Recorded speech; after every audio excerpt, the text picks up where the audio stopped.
What's up? Bali, pupunta tayo sa mini farm natin. Kasama ko ang aking asawa at aking anak at aking bunso na si Shenika at si Kashika. Yan. At magpapatuka tayo ng ng manok natin. Small bucket lang tayo mga guys. Yan. At malapit na tayo sa pupuntahan natin. Let's go.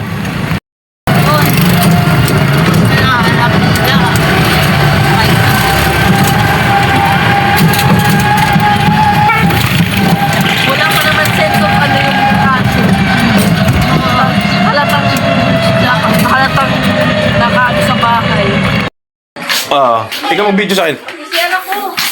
Ayun oh. Dito tayo sa mini backyard natin. Yan guys oh.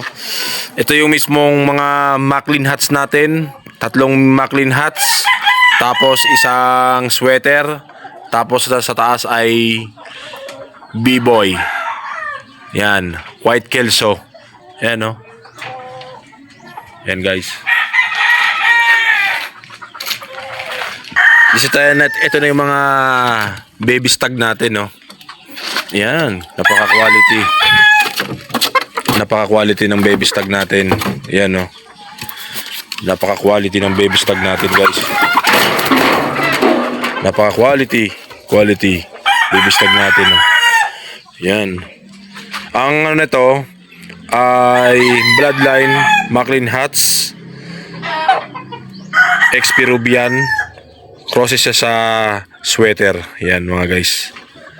Yan. Napakaganda. Meron tayo dito. Yan mga 6 months old. 6 months old. Ito guys. Oh. Napakaganda. Oh. Yan. Ito naka-ready na naman siya. Ang bloodline nito ay Robles hats del Magheni. Yan o. Isasalang naman natin to sa binabae natin. Ito yung binabae na ipaparis natin sa kanya. Yan guys oh. Napaka quality na Heni. Yan. As meron tayo ditong mga Battle Cross, Maclean hats, Ex-Peruvian. Yan.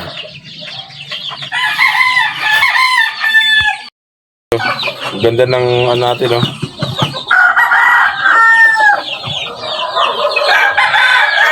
Sweater. Golden Boy sweater.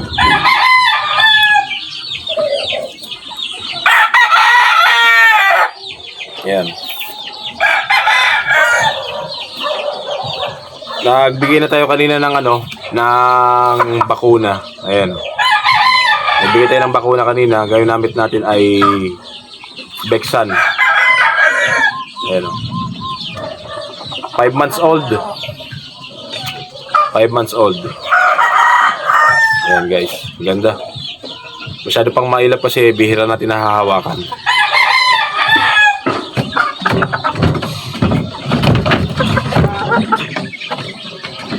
Matagal-tagal tayo guys na hindi nakapag-manok. 5 years rin. Kasi busy tayo. Ngayon, maluwag na kan oras natin. Sa loob ng magwa 1 year na tayo, nakapag-produce tayo ng mga baby stag. Ayan guys oh. Bali may abot pa tayo na pure na SBR ngayong katapusan. Tapos sana makuha natin sa farm. As meron pa tayong makukuha na SBR Heni.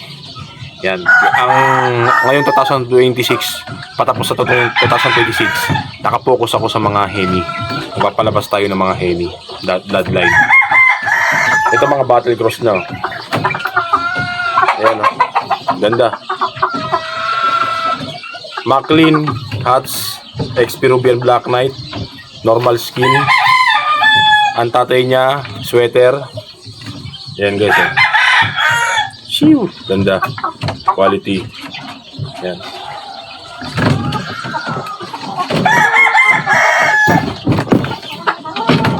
Spare pa tayo dito.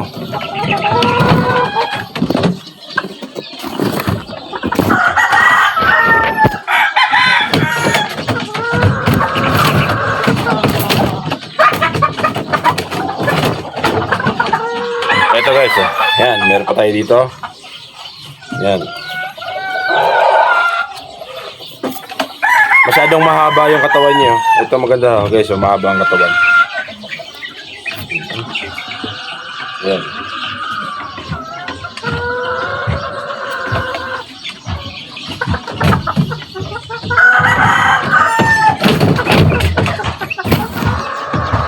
Pag sa mga tag-ulan nga,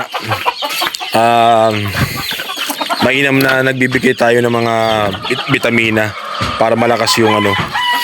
Ito bagong mga pisayan, guys. Oh. Unang day 1, binigyan ko sila ng tubig natural. Mga day 2, nagbigay na ako ng mismo ng Vitamin Pro. Yan mga boss.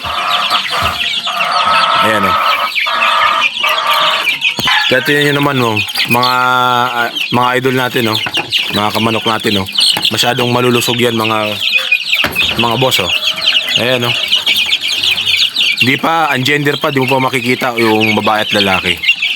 Ang ginagawa ko dito, nagmimix ako ng tubig, wet feeding, tapos nilalagyan ko siya ng vitamins na powder na gamit ko ay Vitamin Pro. Kaya malulusog yan, hindi yan nagkakasakit. Dapat pa kasi sa mga day old pa lang, papalakasin mo na yung mismong mga resistensya nila. Para sa ganun, meron silang antibody na pamprotekta sa mga sakit.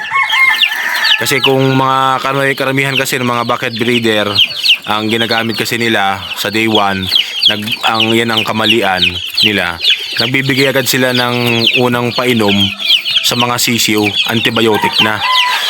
Ang sisiw kasi nagre-recover yan sa mga anuman sakit.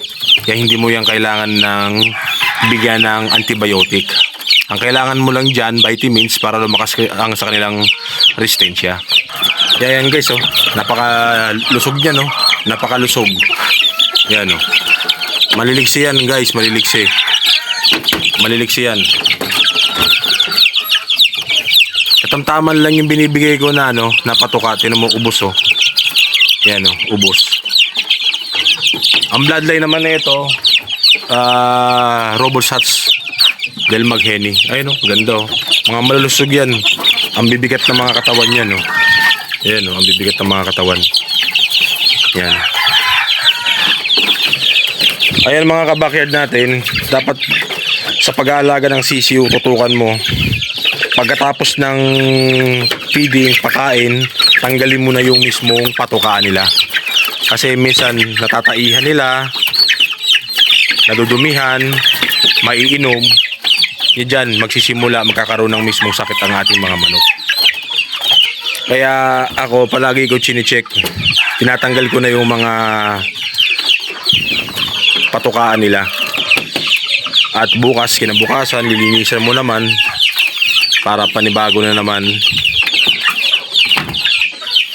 Bali ito mga kabakyard, bali nagsisimula pa lang tayo. Yan. Ito may nagtira siya ng patuka. Tatatsin na, sa sunod naman na patuka natin, tatansyahin natin yung bigay natin sa kanya. Nagtatanggal ako ng mga patuka pagkada hapon kasi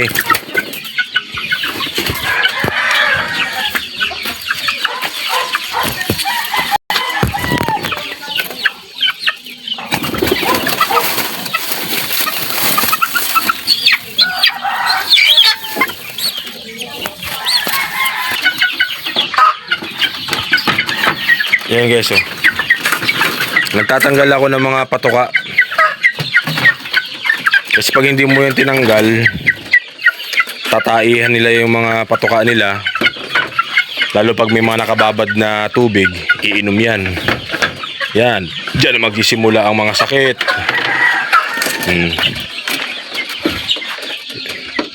Dapat tsaga-tsaga lang.